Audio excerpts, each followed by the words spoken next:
Twilight Gets a Puppy. By TDR. Chapter 91. Pony and Dog Show. Epilogue 3. Somewhere in Ponyville. Panic. That was the only emotion she was getting from any of her kind that were still in the town. The taste was bitter and acidic, almost painful to feed on, but the feeling was strong, and even a bitter meal was better than none. Only just. Most had fled to a fall-back point in the Everfree, an old hive near the castle of Winnieshire, a hive long ago abandoned when the castle was. Mother answer, the female repeated in hushed whispers as she shook the mirror with her hooves. The crystal mirror finally flickered to light, showing a dark silhouette on the other side. This had better be important, child. Mother, she killed them. What? The diamond dogs, one of the packs outside of town, they are all dead. Good, one less hassle for us in the town. No, mother, you do not understand. The nightmare killed them all at once as if she was swatting a group of flies. Satunia snapped. She filled the warren, took all of their gems and left their bodies to rot as if it was nothing to her. The scout I had watching the pack is having a breakdown, and I cannot see how I blame him. She does not have the same code of conduct as Celestia has. This is what you wish us to face? Why, was the only response after a few moments.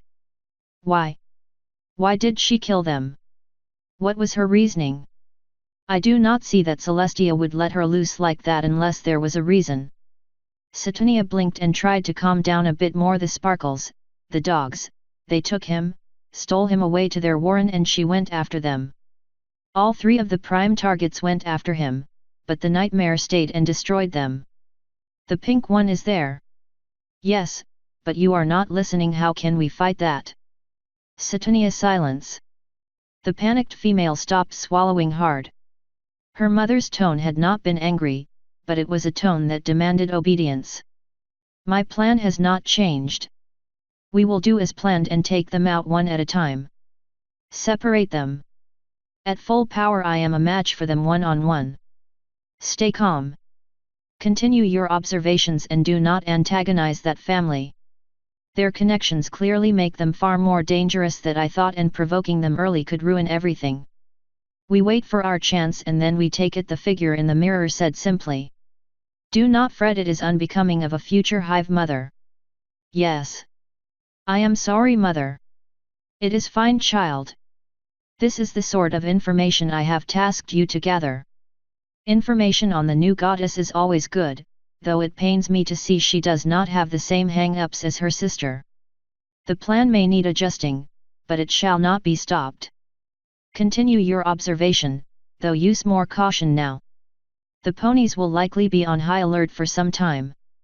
Once I have taken over, there should be nothing stopping you from claiming the secondary targets.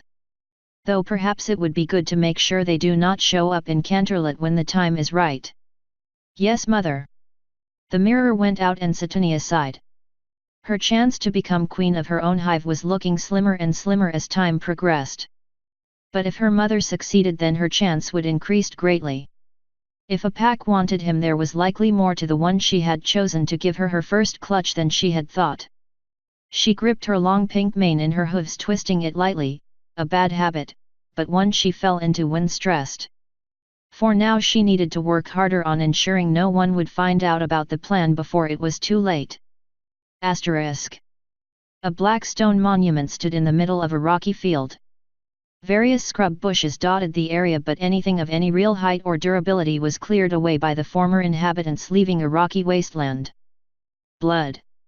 The words were spoken softly, nearly unheard, as if they were little more than a faint breeze rustled in the leaves of a tree. And even if anything was around to hear the words, only a hoofful of those alive would even understand the words. Blood. There was a crack that resounded through the air, though no clear source could be seen. Blood. The voice was louder now, and it sounded like many voices rather than just a single one. Another loud crack sounded, though it seemed closer to the monument now, though still from an unidentifiable source. Blood. Another crack as a rock near the monument split, small shards of stone erupting from it falling to the dirt, burrowing into it. There was silence for a few moments as little puffs of dirt were flung up from the holes as the rock shards sank into the dirt. There was a sudden cry as the muted voices that had been speaking suddenly roared out in a great chorus that sent the few birds that lived in the scrubland to wing. Death! The wind over the scrubland picked up immensely, dozens of small whirlwinds forming and played over the ground, kicking up dust around the monument. One of them whirled close to the black obelisk, dissipating with a flash as it touched the black stone. The other whirlwinds pulled away from the stone, watching as the one that had dissipated, slowly began to spin back up, pulling away from the stone. "It is her!" a single voice stated. "She lives!" The multitude chimed in. The whirlwinds suddenly sped away from the monument, heading to the edges of the scrublands, leaving only the one that had faded to do so again, leaving the area free of even a small breeze. Rocks splintered suddenly around the monolith with echoing cracks. The shards falling to the sands and burrowed into the soil around the obelisk at various points which mirrored the locations of the Great Hall and other highly populated areas of the former warren. A short time later the whirlwinds returned, small objects spinning fast in the tight vortexes. The objects were carried over the small holes made by the burrowing rocks and dropped into them, the zephyrs covering them up with loose soil once the hole had been filled. "Now?" a single hesitant voice asked. "Wait. Grow. Strike." Another answered as if it was taking charge. Seemingly the one that had first touched the obelisk. "Blood." The other voices chorused before everything went silent once more, the dust devils fading into nothing. One of the objects that had been dropped down the hole clattered to the ground as the dust devils faded, a spot not found for it. The simple oak seed rested on the dirt, unplanted. Author's note. But wait, there's even more epilogues coming. Also, for anyone interested, after I post a new chapter I usually pop onto the Twilight Gets a Puppy Discord channel for a while. Number Twilight_gets_a_puppy.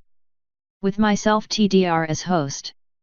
Feel free to pop on for an AMA or to complain about the Mother's Day thing, Derpatung 2. End author's note. End chapter 91. Pony and Dog Show. Epilogue 3.